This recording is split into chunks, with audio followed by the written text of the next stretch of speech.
we know that your family and friends had a very positive reaction and they were very supportive. Were you met with any negative reactions? Honestly, no. I expected the internet to poke some fun at me, and there were definitely some headlines that were a little intense, like woman tells world she has genital herpes. Like there was definitely an element of shock. But I've received very little negative coverage from the media. I think most journalists saw immediately that this is a story that impacts so many people and that so many people live with, that they wanted to do it justice. People definitely have fun in the comments. I think I saw a lot of people making that like snap judgment when they read the headline and saying, oh, I'd still have sex with her, or like, just like weird responses like that, debating my hotness. But I also saw in almost every comment thread people overwhelmingly sharing their own stories and saying, I have herpes too, or my loved ones have herpes. It's extremely common. It has nothing to do with who you are as a person. And even on websites that are a bit more socially conservative, that say, sex is supposed to be between married couples, and obviously you're going to get an STD if you have sex before you get married. Even in those political spheres where people are less inclined to agree with my position, the reality is that herpes doesn't discriminate by political beliefs or religions or genders or sexualities.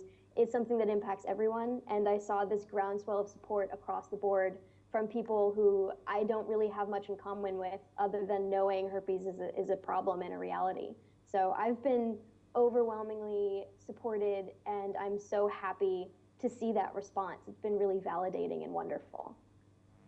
That's absolutely wonderful. Now, how hard or easy was it for you to then tell your sexual partners that you have herpes?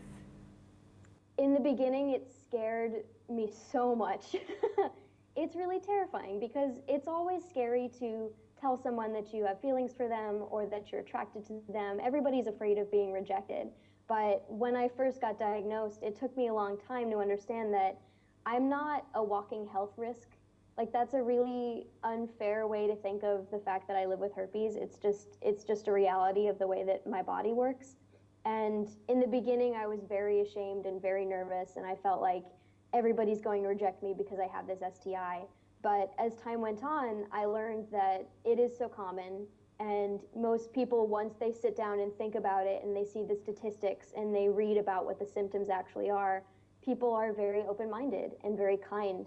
And I won't say I've never been rejected because I have herpes. I've been rejected once or twice, usually by people who have had STIs and are just like, I don't really want to go down that path again.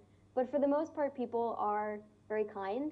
And that act of disclosing to a partner that you have an STI is actually a moment of real bonding and trust, because it shows, I respect you as a person, I want you to make informed choices, and I want to be forthcoming with who I am and what I bring to this relationship.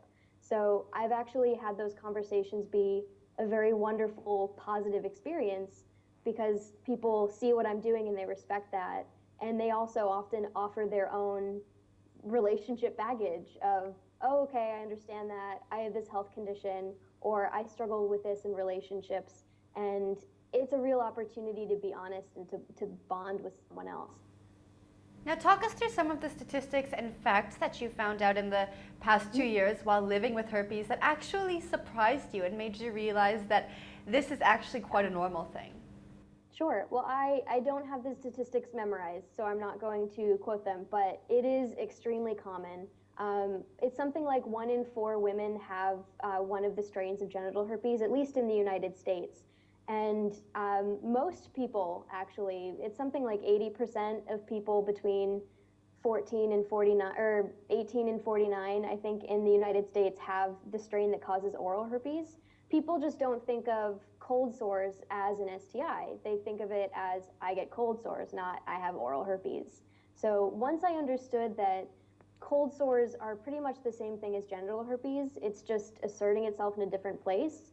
And once I understood that the two conditions, though the same thing, are so differently stigmatized, that was a really powerful lesson for me in learning that this is a cultural definition we've put on a virus. It's not a blight on our character, it's not a scarlet letter, it's just biology being weird. And when I realized how common it was and how common the virus was, that was a huge wake up call for me.